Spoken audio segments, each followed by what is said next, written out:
Raging Gail by James Ryan. Read by the author. Part the 155th. The Anxious Audition. Married? Hope asked, surprised by the sudden turn in Osai's personal story. After his dire description of Senorita de Cordova's cruelty and depravity, a marriage was the last thing she expected regarding his tormentor.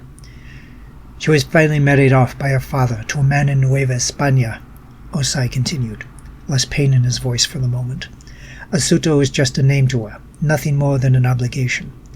I never did learn what her father would get from the arrangement, or what the suitor would receive other than a bride and her immediate possessions. All I was aware of was that I would go with her as part of her dowry. Unlike my last time aboard ship, I was free to move about at will. I found that I took naturally to being at sea when I was not chained, though I was watched at all times by Senorita de Cordova and the crew. Every chance I got, I watched the sailors practice their craft, learning by observing, part of me wishing I was a seaman alongside them.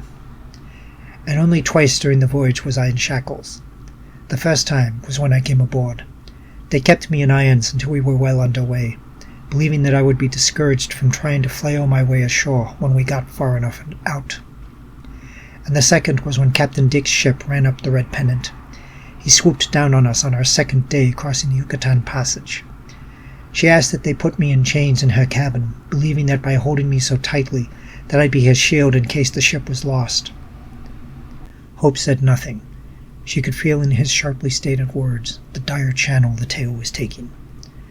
Tried though the ship's crew might, Dick and his men won the day, the Spaniards' blood seeping under the door before they came for Senorita de Cordova. And when they broke the door down, she used the whip to move me towards them to save a sorry life. But I stopped. I did not charge the brigands, and they did not take arms against a man who resisted threatening them. We stared across the cabin, both they and I, getting a measure of each other with glances before they reacted. One of the men came forward and asked me if I liked being a slave. I said nothing, startled by the question. He continued the conversation by asking me if I might wish to join their band. Again I could not answer because of the surprise, but I must have looked interested, which made possible what happened next. Hope guessed what was coming, but tried not to close her eyes. Not that that would have been proof against what was to come. It was then the buccaneers smiled, and the man making the offer tasked me with an initiation. To prove whether I'd make a good pirate, I had to demonstrate what kind of heart I could bring to a pillage, and I had to demonstrate it upon Senorita de Cordova. Hope gulped as Osai drew his breath. There was no doubt about my heart when I finished with her.